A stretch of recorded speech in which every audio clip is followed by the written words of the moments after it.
we move to Christian Cruise's question, which there's a lot of a monologue I have to go through, but it's a good question and some good quotes saying that Danish Finance Minister Kristin Jensen said in 2017 that Britain was not in a position to bully Denmark or other members of the European Union during the Brexit negotiation process, Politiken reported. Jensen added, there are two kinds of European nations. There are small nations and there are countries that have not realised they are small nations. The question is, how does he see Britain's place in the world now? Will Brexit finally force Britain to realise that the sun has set over the empire and they are just Britain? If Britain didn't do anything to destroy the cool Britannia brand, they would still be able to influence the world, but now the world sees Boris and Britain as a joke and only deals with it according to its economic size, which even then we're still getting a raw deal from certain countries, I would add. So I think his main question is, how do we see Britain in Britain's place in the world now? I've absolutely butchered that. I'm very sorry. I think there might be a typo in the question, which I should have fixed that. But I guess, how do we see Britain's role in the world now? And I guess, how does Britain see its role in the world now? Is that, if that's cool? Yeah, that makes sense. Yeah, that was a fantastic question, Christian. Yeah, Christian. Well. Yeah, and sorry, Alice, just to butt in one more time. I think when the Great Danes put out a statement like "Don't think you can bully us," I'd be wary of that because from what I remember in some of the history books, the Denmark people from Denmark were not to be messed with. Also the Nords, but their relationship with the EU is a bit different. But mighty Denmark, the Great Danes. So what would you say is, how do you see Britain's role in the world? And then we'll move on to, how does Britain see its role in the world? Well, kind of the notes I've made from that is I kind of thought about there's still like this hangover of the British Empire. It's a long people hangover. Still, really people long still, hangover. yeah, and people still have that idea of, like, oh, well, we're Great Britain, we conquered the world, we did everything, we've, name a country, we've been there, we've done it, like, we've got everything. And I think people still have that idea in their head that, we are Great Britain. And you still see people, invoking, like your Blitz spirit, Churchill, British bulldog, it's a bulldog-like approach. And that doesn't exist. Like, and I guess from someone who, us who are British, we realise that Britain is no better than your Denmarks, than France, Latvia. Just crunch on the top of my head. There's no difference between those countries. We, obviously, well, we're better at football. We're not better at football than Denmark. They beat us last time, so we can't even use that anymore. But I think people still have the idea that Britain is Great Britain, and it's like, no, we're just Britain now. Like, accept that we're not a major world player, and understand that, and we can work with our position, not trying to sit at the big boy table when we've got our little boy trousers on. It's a bit of a weird one to end on, I'm not going to lie. I'll give you that. So it's a very Ellisism there. Big boy table, small boy trousers, That's an Ellisism if I've ever heard one. But yeah, I kind of agree that, we're not, as a point that I make constantly, we're not Big Boss anymore from Metal Gear. We are not that guy. Like, we are not going to stroll into Russia, take out Metal Gear and get out. Like, that's not going to happen. Yes, we had an empire. Yes, it was powerful, but the Ottomans had an empire. The Nords had an empire. The Germans had an empire. The French, Mongols. The Mongols. Yeah, Mongols had a giant empire. Romans, you name it.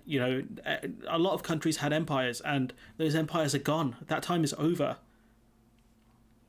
Like, what more can you say? Like, you can choose to use, our, the soft power we have, the culture, the sports, and all that stuff. The Premier League is a massive soft power boon for the UK. We can use that sort of thing, that kind of image. But, realistically, we're getting bullied by Australia and New Zealand in trade talks because we're desperate now to look like we're doing well. We're the person who's broken up with someone who's like, oh no, I'm doing great. I've moved on real quick. I've got all these other people I'm talking to. Is like, you're getting used power. It's like, no, I'm not, man. No, I'm not. Like, that's the person we are now, right? Like, we are getting used by Australia. They're going to mug us for a trade deal. That's already happening. New Zealand, relatively small country that's dealt with the pandemic phenomenally, especially compared to us. We still see ourselves as, kind of the leader of the Commonwealth and stuff like that. But these countries have moved on. Yes. Yeah, go on. Sorry, Ellis. What you just said is a fantastic point. Like, all those countries have moved on and we haven't. We still have that idea of like, no, like, we own these countries. We head the Commonwealth, and all the Commonwealth countries have gone, oh, we don't really care anymore. Like, we're over it. Like, yeah, the UK flag's on our flag, but we don't really care. Like, we're Australians, not Commonwealthers. And Yeah. it's a great point you made, and that, yeah, I just wanted to interject. And some of these nations are kind of not mega strong, but they are doing well in their own right. New Zealand, Australia, Canada. These are all great countries that have had to deal with the big leagues when it comes to trade. They've had to deal with countries like China, deal with the USA. They've got veterans when it comes to trade. We don't, because we were reliant on the EU because we were part of that club. We had guys like Barnier to mug, other trade people off when they talk about, the EU's population size and, the EU GDP per capita. Now we're the ones getting hit by Barnier. The TCA, it does benefit the UK a lot, but it benefits the EU more, I'd argue, because we have a trade deficit with the EU. They trade more with us than we do with them. So having tariff-free access is better for them. We didn't get it for services, which is the thing that we export more to the EU. So that tells you all you need to know. We got absolutely smashed in those EU negotiations to the point where I think I saw today, Lord Frost said we accepted the Northern Ireland Protocol under duress. We were forced to accept it. Well, if that's the case, then it does show you how kind of weak the UK is compared to the EU. But the fact that we're getting mugged off by Australia and New Zealand does show you that the UK's place is not amongst the kind of the top countries in the world, because we haven't accepted where we are now, which is we are not a tier 1 country anymore. You could argue tier 1 countries are, China and the USA. What do you think of that, Ellis? I think those are the only top 2 dons, really. Yeah, I wouldn't disagree in terms of, I guess, like economic size. They are the big players ultimately. They're kind of the dictators of the world markets, and I think kind of a lot of Great Britain as a whole kind of failed to realize that internationalization has progressed so much, and the international market and the international world is evolving so much, but it's like we've dug our heels in and gone, no, we're number one. It's like, yeah, we're number one when we look in the mirror at ourselves. We're the only person we're number one to is us. We're not a big player. And a lot of people would go, oh, Denmark's inferior, based on its size and international power. But you think, like, no, like, us and Denmark are sat next to each other. We're both great countries, but we're not the US and China. Yeah, and so I just want to say that's one of the reasons why the EU exists, right? As a bloc, you are much stronger. Individually, US states aren't the strongest, apart from probably New York, California, and maybe a couple others. But as a united kind of states, or whatever you want to call it, they are very strong. They have, a decent GDP per capita for the most part. That gives them good trade leverage. The EU the same. They have countries that are very strong, but there are countries that are poorer, but they are on the come up. And by being part of a bloc, you are way stronger. It's if we didn't have the EU, for example, it would be easier for the US to pick off countries like maybe Poland or whoever, countries that aren't as economically strong. But by being part of the bloc, you can get much better trade leverage out of countries like the US and China. There's a reason why when Donald Trump went with a trade war with the EU, he didn't do that great from it. And even now, how many countries want to do a trade war with the EU? Not many, but the US got into a bit of a trade war with the UK, and other countries have as well. And as an individual kind of state now, we are far weaker when it comes to dealing with the big countries, population-wise, especially the ones that have a high GDP per capita. We're going to get mugged off by India in trade negotiations as well. They puffed up a little £1 billion trade deal and commercial deals, which seemed great on paper, but in 2016 we signed a £9 billion commercial deal. So the main problem the UK has, I think, I don't know how much you agree with this, Ellis, we have an inflated image of ourselves, and we are so desperate to make people believe that we are running at trade deals desperately, trade deals that are going to decimate the UK when it comes to certain sectors, just for that facade of looking great. They'll happily sell out, they'll happily sell us out for these deals to make us look good, when that's simply not the case. We are still pretending we're this big empire that can do trade deals with anyone. I guess a best analogy would be we're Manchester United. We're pretending we can sign, players like Erling Haaland and Ronaldo and stuff like that, but realistically we can't. And, some of these countries, some of these players will take advantage of us. That's the nature of where we are now, that we've allowed ourselves into this situation. We are not that country that had a sprawling empire. We are the sick man of Europe, and countries will take advantage of us like that. And to be fair, they have every right to, because it's the negotiator's responsibility to do the best for their client, which is their country. Sorry, Ellis, I don't know what more you want to add to that. No, I think it's I guess kind of from all my notes, like I'm kind of I guess finished on topic, but just what you said about the puffed up image, I think is a fantastic analogy. Like, yeah, we're we still have the idea of being like the really big player, you know, in terms of both on a personal level, people to people. There are still a lot of people who go, oh no, Great Britain, we fly the flag, we'll conquer anything we need to, and we could go to war with America tomorrow and we'd beat them. Like, no, we won't. We're a small country. It's okay. Like you know, there's nothing wrong with being proud to be British. There's nothing. I'm not very patriotic, but I wouldn't diminish someone who is. But we we need to kind of accept who we are, and I think, like you said about the trade deals, is that like we're desperate. We're running the trade deals, hoping for something, and then going to the government ministers are then briefing the Daily News and the papers are going, yeah, did a great deal. That's worth 2 billion. It's like, yeah, but 2 billion essentially is nothing.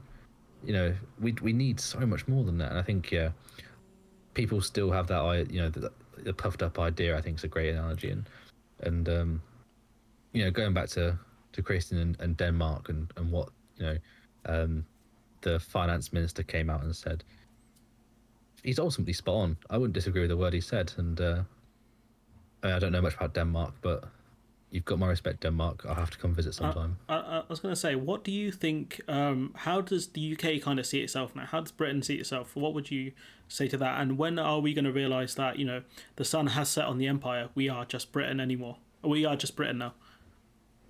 I think there. I think Britain's image of Britain comes from a faux patriotism. We think we think of people who are great patriots. Oh, Nigel Farage, Boris Johnson, yeah, they're proper British lads. Well, Nigel Farage has a French name and a German passport, and Boris I Johnson's think his name is German like passport got Alec. rejected. To be fair, I think Oh, they did didn't. it? I don't think they gave Yeah, him I one. They gave his deserved it. kids one though. Yeah, they can have one. It's fine. And Boris Johnson, born in America, called Alexander Boris de Pfeffel. I The can't piffle. speak I think. I French. think. I think it's the piffle. Yeah. Ah, nice one. Yeah, these people aren't patriots. They shove patriotism down your throats because they're not patriots, but they want you to go, oh, Britain, rule Britannia, fly the flag. They don't care about being proud to be British. Like, and I think a lot of people in England don't care to be British. They want a reason to go, oh, it's illegal to fly a British flag out. They'll post it on Facebook, get a load of shares and comments. And it's like, oh, I can't believe that the police have made it legal. And it's like, no, like no one cares. Fly a flag out. But national, like I guess like in America you see flags everywhere and people are like, oh yeah, USA, USA. We just don't have that, and it's okay. Like we don't have to be like massively patriotic and screaming the national anthem and all that. Like you can just enjoy being British. There's nothing wrong with it, but you haven't got to shove your patriotism down the throats. And people have subscribed to that idea of, like being patriotic means blindly following the UK and to do whatever it wants to do and singing Britannia rules the waves and thinking we're better than everyone else when we're not. Yeah, I think. But what do you think? When do you think people realise that the sun has set on the empire? How long? If I was going to say, give me a time frame or give me a Oh god. scenario which could happen that's realistic. When do you think people realise that kind of it's done? It's over. I think we would need a big revisionist history in the sense of we would need to begin the process of educating people that the empire, whilst contributing some good things, did a lot of bad, and you don't really get taught that much about, you know, the separation of peoples and um, the slavery triangle and enforced famines, and you don't really learn that. You just learn that we went to every country, we took some spices, everything was friendly, and we went home. And we built roads in countries. Yeah, we went to the country, improved it, and left. Like, no, we killed people, we murdered people, we stopped people. We committed some of the worst acts in human history. But people don't want to get taught that, and we need that revisionist history to go. We're actually going to educate people now. And I think until someone, a prime minister, most likely, is brave enough to actually go, the British Empire wasn't good in for a lot of people. Yeah, it was great for Britain, but it was terrible for so many countries. Until we have someone that can kind of admit that, stand up and go, we're going to change the narrative. We're going to work with those countries, and we're going to, I'm not saying pay them billions in reparations. I'm saying educate our people and get them to realize the damage that was done and how we can make sure we don't do that again. But I think, yeah, I would say a prominent politician, probably a prime minister, who has that revisionist idea would have to do that. But I don't think anyone's really brave enough, to be honest. Yeah, I think you're right. I think this is going to be a bit too quote unquote woke for people. So, are you saying that's when we're going to have a bit of sort of understanding that the sun has set on the empire once there's kind of revisionist history? I think so. Yeah, I think once we kind of have that education of people, that's when the tide will start to turn and people will go, oh, the empire is dead. But I think until that point, a lot of people will look back and go, you know, we ruled most of the world at one point, and I think you need to get the idea that we did, but we don't now. We need to live in the present. We need to work on our trades and our position on the planet. And I think, yeah, if I were to guess when people would kind of realize that sun has been set, I would say a big revisionist history movement. But again, I wouldn't be confident of any time soon. Yeah, I would say maybe even independent Scotland as well, but even then, I'm not sure. I don't think it's going to happen because Gen Xers seem like they're as bad as Boomers for the most part when it comes to this sort of stuff. So I couldn't put a time frame on it for sure. But I think once we start seeing the full impact of Brexit and we start seeing all the problems, I think that will be a moment where people realise, maybe our time in the sun is actually over and maybe has been for a while. But again, I'm not too sure about that. Sorry, I couldn't fully answer your question there, Christian Cruz. But it's a great question, to be fair. The problem is there's a lot of speculation I think needed to answer it. I do find the bit about the the Danish finance minister saying don't think you can bully us, because to be fair, he was right. We tried to do that and we got murked. So yeah. So if that answers the question, Christian, you've got a great name, Christian Cruz, and if you are Danish, I don't know any Danish, but come on, Denmark. You have great biscuits and pastries, as far as I know of. Yeah, well, you do. So I guess we'll have to pop over and sample a few. But that's a future travel video coming to Big Match Studios. One day we'll go there. But like, oh, these pastries are pretty good, aren't they? Like, we'll buy one of those tins. It's like, yo, there's sewing needles in here. That ain't right.